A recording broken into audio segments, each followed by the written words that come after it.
You want to lose weight and ideally get ripped, right? People usually think losing weight is about half diet and half exercise, but both of those combined are only about 50% of it. Another 30% is a quality sleep, and the other 400% is actually doing what you said you would. This is actually the most important one. Luckily, if you start a diet right now, there is a way to make it simple than it actually is. The first step is to get inspired. There's always something that makes you decide you want to change, and it's usually seeing someone else who's way more fit than you, or seeing that you are being rejected in social environments and thinking that maybe something has to finally change. Inspiration is strong, but it only lasts a few days, or even worse, one day, and then it's gone. Step 2 is a realistic goal that you can measure and a time you need to achieve it by. For example, I'm going to lose 5 pounds by October 1st and another 5 pounds by November 1st is something you can measure. Then the next thing you need is a detailed and a realistic plan that will get you to your goal. The plan can just be to replace your daily sandwich with instead an half-mile jog, followed by a bowl of 15 big strawberries. Believe it or not, this one change is more than enough for you to lose multiple pounds of fat in just a few weeks. But people are still not doing it. Anyways, having a plan is not enough. You need to set everything up so this way you can easily follow the plan. You have to buy the strawberries and get your running clothes ready. By doing this, sticking to the plan will be way more easier. If you don't buy the strawberries and instead you keep buying sandwiches and putting them at the front of the fridge where it's the first thing you see, then that means you don't actually see the benefit of eating clean, and as a result of that, you don't do it. If you want to make it easy to eat healthy, then make it hard to eat junk food. That's the solution.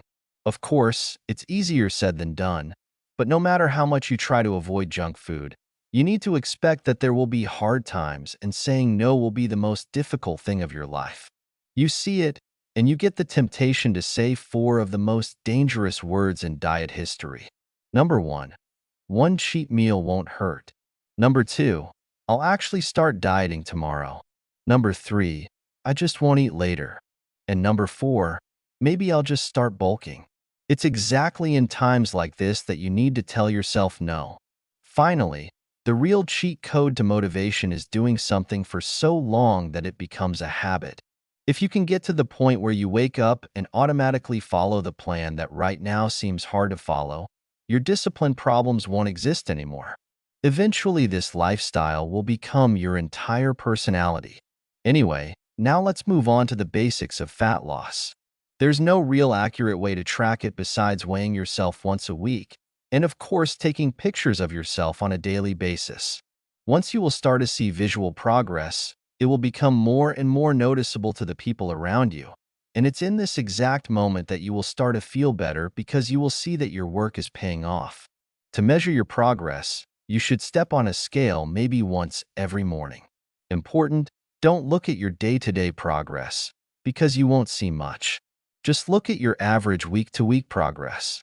Now, you've probably heard that to lose fat over time, you have to eat less calories than you burn. That means if your body burns 2,000 calories a day, then eating 1,500 calories a day will make you lose fat. That's because the body will use energy from fat.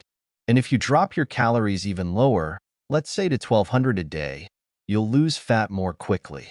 To exactly know how many calories you should be eating, you can use an online calorie calculator. Then eat around that number every day. But it's worth noting that this number can be way off since everyone has a different metabolism. So the best way to know for sure is to start with that number and then see how your weight changes over the next few weeks. If you find that each week your weight is not changing, then you need to lower your daily calories. And if you ever reach a point where you haven't lost any weight for at least a week, you'll either need to reduce your calories again, or you could also just add in some more exercise into your days. Now, for some people, this method works perfectly because you can't really go wrong with it. The only problem is you have to count exactly how many calories you eat per day. Now we need to talk about macronutrients. Whether you track them or not, a lot of people want to know how much carbs, protein, and fat they should eat per day. And honestly, all you need to look at is calories and protein. You need a certain amount of protein, a certain amount of fats, and then you can fill in the rest of your calories with anything you want. Just make sure to not overeat stuff like sauces and oil. Because even though these are healthy in moderate amounts, fats have 9 calories per gram, and that's a lot.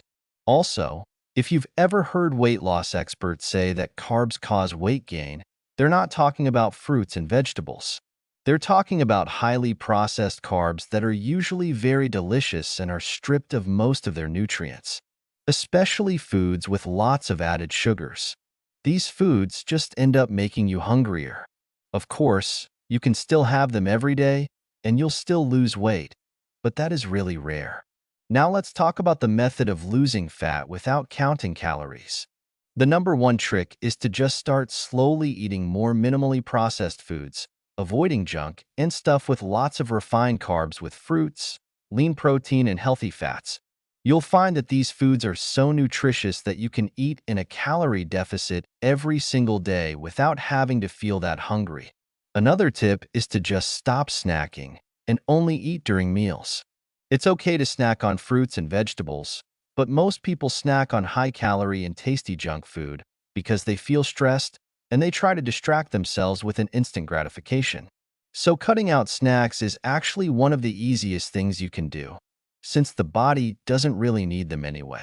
Over time, you'll just stop getting the urge to snack, and you'll start to slowly develop a good feeling about yourself, which will push you to keep going till the end of your diet. But if times get hard, here are some more tips. Number 1. Start drinking lots of water. Water is very filling, and when you're hungry, a quick drink of water will get rid of the feeling. This will also prevent you from craving high-calorie drinks like soda and milkshakes. Number 2. If you keep saying, "The real diet starts tomorrow," then it'll never start. Number 3. Avoid liquid calories. Number 4. Low-fat shredded cheese and even peanut butter powder are low-calorie swaps you can make. Number 5. Eat high-volume, high-fiber foods that fill up your stomach but are low-calorie. Number 6. Eat around 3 to 5 meals a day. One big meal a day might also work, but people tend to give up on that kind of diet. Number 7. Save your biggest meals for times when you tend to get the hungriest. Number 8. Many people find it easy to be in a calorie deficit when doing intermittent fasting. It involves only giving yourself a 4 to 8 hour window to eat, and then not eating the rest of the day. Number 9. Eat more protein, because protein makes you feel satisfied. Number 10. Speaking of protein, protein powder is good. If you need it to meet your protein requirements, drink it with water. Number 11. If you want to, try black coffee because caffeine slightly boosts your metabolism. Number 12. If you mess up, don't take it as an excuse to start eating junk food again. Because even though messing up wasn't part of the plan, giving up was never part of the plan. Now on to exercise.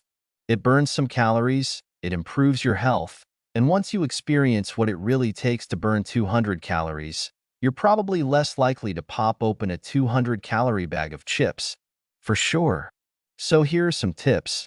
Number 1. Lift weights. Number 2. Go on more walks. Number 3. Do more cardio. If you find it boring, you can try high-intensity interval training. Number 4. Be less sedentary. Getting up and moving around and just doing stuff throughout the day burns way more calories than you would think. This includes activities that you don't normally think of as exercise, like taking the stairs, cleaning your house and carrying groceries, and touching grass. Lastly, a fat loss tip is to get good quality sleep. Sleep regulates your hormones.